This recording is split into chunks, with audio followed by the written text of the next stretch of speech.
No one person or small group of people enslaves humanity. Humanity enslaves itself. There are people, just a few people, who like to try and control the world. They use the power hungry, the people who are lusting for power and control, to do so. And then, of course, that trickles down to, via fear, to the average person on the street who decides that they may earn them and their family a get out of jail free card just by becoming,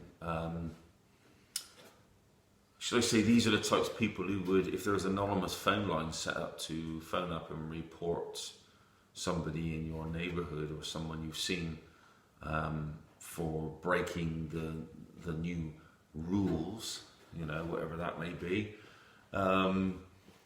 then these are the sort of people that would be straight on that anonymous phone line to ring up and report. And these are the most evil people of all, because without those people it wouldn't work. The whole structural system, from those couple of people at the top who just speak and write something down on a piece of paper, straight down to the power hungry. There's not enough of them to take over humanity or anything else. It's the fearful people. They're the most evil of all, because they're the ones who make sure that this goes through.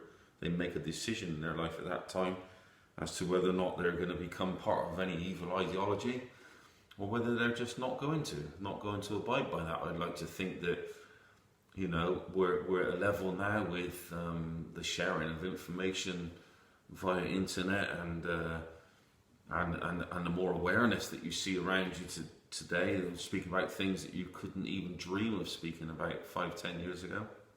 I'd like to think that most people would not choose to take that route of fear and support any evil ideologies, because ultimately that ideology consumes itself.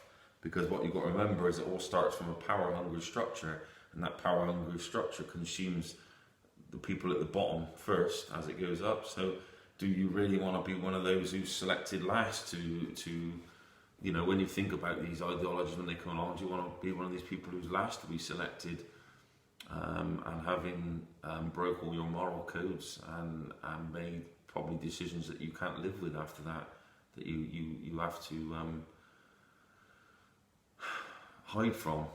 So, I guess what the purpose of this short video is to say that these do-gooders could or will be weaponized, and these are the types that we need to make sure that they are pointed out, that they remember them, write their names down, make sure you've got proof that they've actually done what they've done before you make any accusations. Actually have the proof in your hands, or having heard or saw something personally yourself, and you make sure that you write down the names and make sure that everybody knows who they are, because like I say, those are the most evil people of all, because without them it wouldn't work. The power structure would fail immediately. They need to convince people below, as they see as being below them, that what they're doing is right for humanity. It's the best way forward. It stops all the they gaslight you to hell. It stops all the evil. It stops it saves lives. Whatever it may be, the excuse that they use to try and rope do-gooders and weaponize do-gooders. So I'm guessing that enough of us are aware of this. Doesn't mean to say that we can trust everybody, because Lord knows you find out in life that you just can't trust anybody. But there is a degree of, there is your group of people that that you have something in common, and that you'd like to think that you can bring them forward with you in the future to to be part of your future, maybe move on from any evilness that may be lurking around the corner.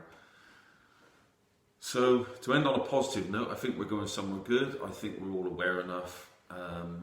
I think there's going to be a lot of good that comes from what's going on at the moment, for instance. Also, I do feel that, as always, I do feel that when things get really bad, I mean really bad, it's probably the best thing that could ever happen, because people stop believing in the things that they used to believe in. They get kicked off that little, how can I say it? They get kicked off that, oh, everything's fine and everything's all right and my family will be okay. And they are stopped and made to look at themselves and look at what's going on around them, and maybe even attacked or affected directly, and that's when people change. And I'd like to think there's a lot of us out there who've had that happen to us, or even indeed having it happen to us right now. So yeah, I think we're ready. I think we're ready not to take up this, not to take up any evil ideologies that come our way.